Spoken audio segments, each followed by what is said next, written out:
Hello everyone, I am Rasika, your ultimate coach. Welcome to the series of data structure. After the introduction of data structure, the next topic is classification of data structures. Basically, data structures can be classified into two types. First is primitive data structure and the second is non-primitive data structure. In this video lecture, we are going to discuss the first type of data structure, which is primitive data structure. So let's get started. Primitive data structures are operated only on the machine instructions. Primitive data structures ये सिर्फ machine instructions पे operate होते हैं, सिर्फ machine instructions को ही follow करते हैं. Why I am saying like this? ये आपको उसके एग्जाम्पल्स या उसके टाइप्स देखने से पता चल जाएगा. So it can again be categorized into four types. First is integer. Integer ये एक ऐसा डेटा स्ट्रक्चर है जिसको पहले ही मशीन ने इंस्ट्रक्शंस दे के रखे हैं कि आप सिर्फ इंटीजर टाइप का डेटा ही आपके अंदर स्टोर करके रख सकते हो. ठीक है. फॉर एग्जाम्पल 24 या 33, 10, 11, 12 ऐसी कोई भी इंटीजर वैल्यूज आप इंटीजर डेटा स्ट्रक्चर्स के साथ स्टोर करके रख सकते हो. दूसरे किसी भी टाइप की वैल्यू जैसे कि डेसिमल वैल्यूज होते हैं, कैरेक्टर वैल्यूज होते हैं जैसे कि ABCD या कोई भी वर्ड्स या कोई भी सेंटेंसेस बोलो, आप ये टाइप के डेटा स्ट्रक्चर्स में स्टोर करके नहीं रख सकते. आप सिर्फ ये वाले डेटा स्ट्रक्चर में सिर्फ इंटीजर टाइप्स ही स्टोर करके रख सकते हो. The next type is float.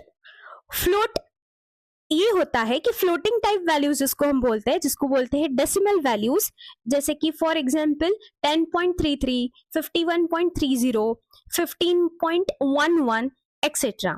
ऐसी जो डेसिमल वैल्यूज होती है वो स्टोर करने के लिए प्रिमिटिव डेटा स्ट्रक्चर्स ने हमें सेकेंड टाइप दिया है which is known as float. So float में सिर्फ हम डेसिमल वैल्यू स्टोर करके रख सकते हैं. अगर मान लो आपने इसमें इंटीजर वैल्यू स्टोर कर भी दिया, फॉर एग्जाम्पल 12, तो भी फ्लोट वैल्यू इसे 12.00 ही कंसिडर करेगा.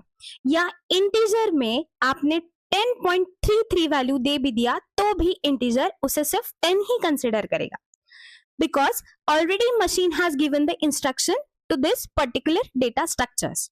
Okay, so the third type of this data structure is character. Character ये टाइप में हम सिर्फ कैरेक्टर वैल्यूज ही स्टोर करके रख सकते हैं. फॉर एग्जाम्पल सिंगल कोटेशन में दिया है A, कॉमा सिंगल कोटेशन में दिया है Z. हम कैरेक्टर डेटा स्ट्रक्चर्स में जो कि प्रिमिटिव का एक टाइप है उसमें हम capital A to capital Z और small a to small z इनमें से कोई भी अल्फाबेटिकल वैल्यू स्टोर करके रख सकते हैं, वो भी सिंगल कोटेशन में होनी चाहिए. Okay, and the last type of primitive data structure is pointer. Pointer ये एक ऐसा डेटा स्ट्रक्चर है कि इसमें हम डायरेक्ट वैल्यू नहीं स्टोर करते. पॉइंटर ये ऑलवेज किसी भी वेरिएबल का एड्रेस स्टोर करके रखता है. सो दैट इसके एग्जांपल है एस्टेरिक P, एस्टेरिक P1. जब भी हम एस्टेरिक P बोलते हैं सो P एग्जैक्ट वैल्यू नहीं कभी स्टोर करता. ये एस्टेरिक P हमेशा किसी भी वेरिएबल का एड्रेस स्टोर करके रखता है. Okay, so this is the classification of your primitive data structure. इसीलिए क्योंकि ये मशीन इंस्ट्रक्शंस को फॉलो करते हैं, इसे हम बिल्ट इन डेटा स्ट्रक्चर्स भी बोल सकते हैं. This is all about the classification of your primitive data structure. In the next lecture, we will see about the non-primitive data structure and its type. Hope you are getting these concepts, and if you are getting them, please like, share and subscribe the channel. Thanks for watching. Keep learning and stay connected.